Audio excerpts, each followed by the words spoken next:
السلام علیکم ورحمۃ اللہ، بسم اللہ الرحمن الرحیم۔ کسی ایکسپرٹ سے میں سن رہی تھی کہ وہ ٹرمپ کے بارے میں کہہ رہے تھے کہ کس شیر کی آمد ہے کہ رن کانپ رہا ہے۔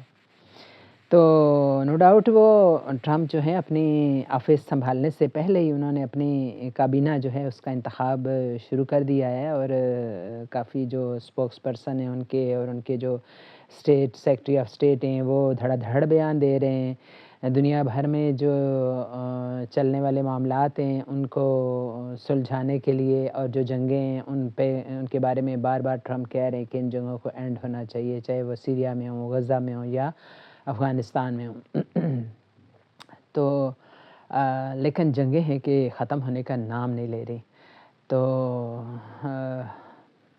ہم اس وقت افغانستان کو اپنا موضوع بنا رہے ہیں کہ اس کے ساتھ یعنی افغانستان کیا، ہمیں پاکستان یعنی کی فکر کرنی چاہیے کہ پاکستان کے جو اس وقت کے حالات ہیں بڑے ہی ورسٹ ہیں اور بڑے مخدوش ہیں۔ سبھی اب آہستہ آہستہ کر کے جو نعرے مار رہے تھے نا بڑے بڑے کہ ہم یہ کر دیں گے وہ کر دیں گے، وہ بھی آخر ذرا گراؤنڈ پہ آ گئے ہیں، اور انہیں اندازہ ہو گیا ہے کہ یعنی کوئی بھی ایک جو گروپ ہے یا کوئی ایک طبقہ ہے وہ اپنی کوئی 1.5 اینٹ کی مسجد بنا کے تو کوئی پاکستان کے بارے میں کچھ بہتر نہیں کر سکتا، اور نہ ہی کوئی یعنی پاکستان کیا، یہ اس وقت تو یہ لالے پڑے ہوئے ہیں کہ کہیں خدا نخواستہ اللہ میرے منہ میں خاک کہ پاکستان کی ہی کوئی وجود جو ہے کہیں خطرے میں نہ پڑ جائے۔ حالات اس طرح کے ہیں کچھ کہ یعنی ایک طرف تو جو ہے نا ٹی ٹی پی کے پی کے سارے جو سرحدی علاقہ ہے وہاں پہ اس نے ایک اپنی ادھم مچایا ہوا ہے، کرم کا علاقہ ہو، وہاں کا امن ہو، تینوں طرف سے تو وہاں افغانستان نے اس کو گھیرا ہوا ہے، اور جو ٹی ٹی پی ہیں وہ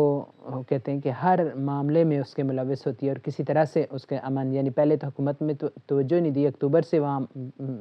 سڑک بند تھی اور اتنا دل خراش وہاں واقعہ ہوا تھا اس وقت بھی، اور ابھی تک 130-140 تک بندے مر گئے، لیکن پھر حکومت نے کوشش بھی کی، وفاقی نے بھی کوشش کی، صوبائی نے بھی کوشش کی، لیکن یہ جو بیرونی طاقتیں ہیں یعنی ٹی ٹی پی ہے، اور پیچھے سے اب ان کو افغان بھی شہ دے رہے ہیں، یعنی وزیر خارجہ جو یعنی ٹی ٹی پی نے جب کرم پہ حملہ کیا، بنو پہ وہ حملہ کری ہے، دوسرے کئی ٹانک پہ اور پتہ نہیں کون کون سے علاقوں پہ اس نے جو ہے نا اندر آ کے حملے کر رہی ہے جب، تو پاکستانی فوج نے وہاں جا کے افغانستان پہ ہوائی حملہ کر دیا، کیونکہ بار بار کہنے کے باوجود افغان حکومت ان ٹی ٹی پی کے جو لوگ ہیں ان کو پناہ دے رہی تھی اور ان کو کچھ روک نہیں رہی تھی۔ یہ پاکستانی حکومت کا اور پاکستانی فوج کا یہ شکوہ تھا۔ تو جبکہ افغان حکومت کہہ رہی تھی کہ ہم نے وہاں پکتیا سے انہیں اٹھا کے تو غزنی میں بھیج دیے، اور ابھی جب ہوائی حملہ بھی ہوا ہے تو انہوں نے یہی موقف لیا ہے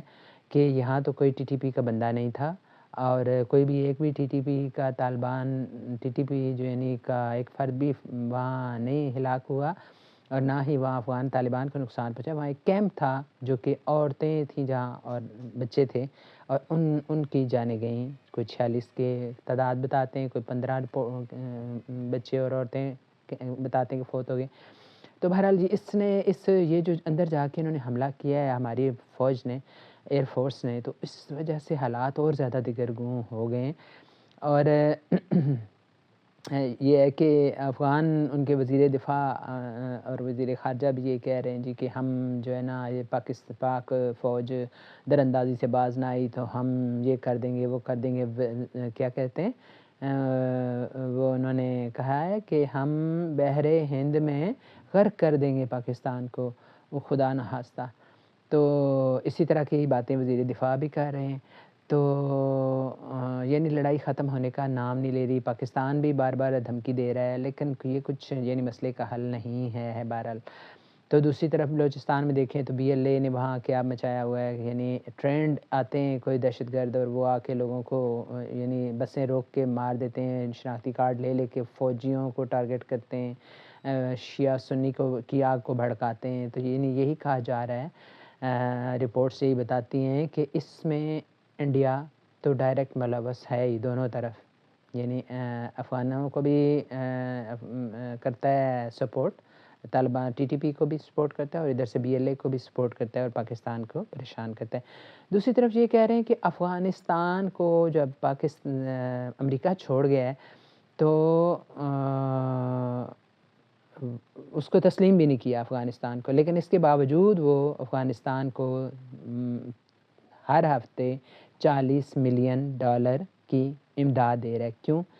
اس وجہ سے کہ وہ چاہتا ہے کہ افغانستان اور پاکستان آپس میں لڑتے رہیں، ایک دوسرے کو کاٹتے رہیں، مارتے رہیں۔ اب یہ ساری سچویشن جو ہے وہ سمجھ آ گئی ہے پاکستانی فوج اور پاکستانی حکومت کو بھی۔ دوسری طرف انہوں نے جو عمران خان پہ وہ لگائی تھی پے در پے، جو ہے میں تو بعض اوقات یہ سوچتی ہوں، سچی بات، میں دل کی بات یہ کہنا چاہتی ہوں کہ یہ پاکستانی فوج ہو یا رینجر کوئی خیر نہیں ہے، لیکن یہ ہے کہ جس طرح سے آپ نے ڈی چوک میں ان نہتے بچوں کو مارا، 20-25 سال کے، خدا جانتا ہے کوئی اس میں 1 2 4 کوئی ہوں گے، ان کو پکڑ کے لے جاتے نا تو وہ اور بات تھی، لیکن یوں بے تحاشا اپنے بلا درے قسم کی ان کے اوپر بتیاں بجا کے ان کے اوپر کی کیوں اس طرح تو کسی دشمن کے ساتھ بھی نہیں کرتے نا، کلبھوشن کو مار دیتے، وہاں تو نہیں مارا نا، تو کیوں؟ یہ غریب تھے بیچارے، مسکین تھے، آئے تھے نادان ہو کے آئے تھے، نہ سمجھ تھے، اس وجہ سے ان کو مارا تھا۔ مجھے تو ایسے لگتا ہے کہ جیسے ہماری فوج کے اوپر بھی افتاد اس وجہ سے پڑی ہے۔ خدا مجھے معاف کرے اگر میں اس میں کوئی غلطی کروں، لیکن یہ ہے کہ مجھے تھا کہ یہ قہر ٹوٹے گا ضرور، اور پاکستانی فوج نے بھی کافی اس کو مشکل پڑی ہے۔ بہرحال یہ ایک بالکل جملہ معترضہ تھا، توبہ استغفار کرنی چاہیے، ایسا نہیں بولنا چاہیے نہیں، لیکن میرا ماننا ہے کہ اللہ تعالیٰ ہر اس عمل کو، ہمارے ہر اچھے اور برے عمل کو دنیا میں دکھاتا ہے، اس کا اجر، اس کا بھگتان ہمیں دنیا میں بھگتنا پڑتا ہے۔ اس وجہ سے چاہے قوم ہو چاہے فرد ہو، اس کو احتیاط کرنی چاہیے، اس کو خوف کرنا چاہیے، اس کو حد سے آگے نہیں بڑھنا چاہیے۔ بہرحال بات یہ ہو رہی تھی کہ اب یہ حکومت ہماری اور فوج جو ہے وہ اس طرح کی اسٹریٹجی بنا رہی ہے کہ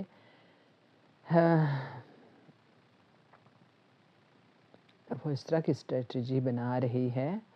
کہ واخان کے بارے میں بات ہو رہی ہے کہ واخان جو ہے وہ جس کو کہتے ہیں چکن نیک، یعنی وہ اس ڈیزائن کا جیسے مرغے کی گردن ہوتی ہے نا لمبی سی شکل کی جو پٹی ہے چند مائلز کی، وہ پٹی کہتے ہیں بڑی اہم ہے، جس کا ایک سرا تو افغانستان سے ملتا ہے، ایک سائڈ اس کی پاکستان اور دوسری سرحد جو ہے اس کی تاجکستان سے، اور چوتھی جو اس کی سائڈ ہے وہ چین سے ملتی ہے، اور چین کے بھی صوبہ سنکیانگ سے ملتی ہے۔ اور یہ کہتے ہیں کہ اب یہ پالیسی بنائی جا رہی ہے، پاکستان تاجکستان کے ساتھ مذاکرات کر رہا ہے، چین کے ساتھ مذاکرات کر رہا ہے، باتیں ہو رہی ہیں، مذاکرات ہو رہے ہیں کہ کچھ ایسا کیا جائے کہ اس واخان کی یعنی قبضہ تو نہیں کیا پاکستان نے، لیکن کچھ اس طرح کی سوچا جا رہا ہے کہ یا تو تاجکستان اس کے اوپر قبضہ کر لے، اور کچھ اس طرح سے کہ افغانستان کو اس سے کاٹ دیا جائے، اور یا یہ ہے کہ پورا ہی یعنی اس کے 3 حصے کر دیے جائیں، ایک حصے پر چین کا قبضہ ہو جائے، دوسرے پہ تاجکستان کا قبضہ ہو جائے، اور تیسرے پہ جو ہے پاکستان قبضہ کر لے، اور افغانستان کو اس میں سے کوئی وہ راہداری نہ دی جائے اور کوئی تعلق اس کا نہ دیا جائے۔ تو یہ کہا جا رہا تھا کہ شاید چائنا اسے پسند نہیں کرے گا، لیکن یہ ہے کہ کیونکہ یہ بڑے لمبے عرصے سے جب شاہراہ ریشم بنائی گئی تھی تو تب بھی یہ سنکیانگ اور واخان اور پھر آگے افغانستان اور پاکستان، پھر آگے ایران اور یورپ کے تک یہ پہنچ جاتے تھے چائنا کے لوگ، تو یہ ایک ان کا روٹ ہوتا تھا۔ تو بہرحال یہ کہتے ہیں کہ یہ آپس میں کچھ طے کر رہے ہیں کہ اور سنکیانگ پہ کہتے ہیں چائنا نے فوجیں بھی اکٹھی کرنی شروع کر دی ہیں، ادھر سے پاکستان بھی اپنی چوکیاں پرانی ڈھا کے تو کچی پکی جو تھیں ان کو نئی چوکیاں بنا رہا ہے، تو یہ ایک بن بھی رہی ہے پالیسی۔ اور دوسری طرف یہ کہا جا رہا ہے کہ جو ہے عمران خان کے ساتھ بھی مذاکرات کافی مثبت جا رہے ہیں، یعنی ایک تو سامنے یہ جو ٹوپی ڈرامہ چل رہا ہے نا، پتلی تماشا، جو ہمارے پیارے شہباز صاحب جو ہے نا ان کی ٹیم کر رہی ہے مذاکرات،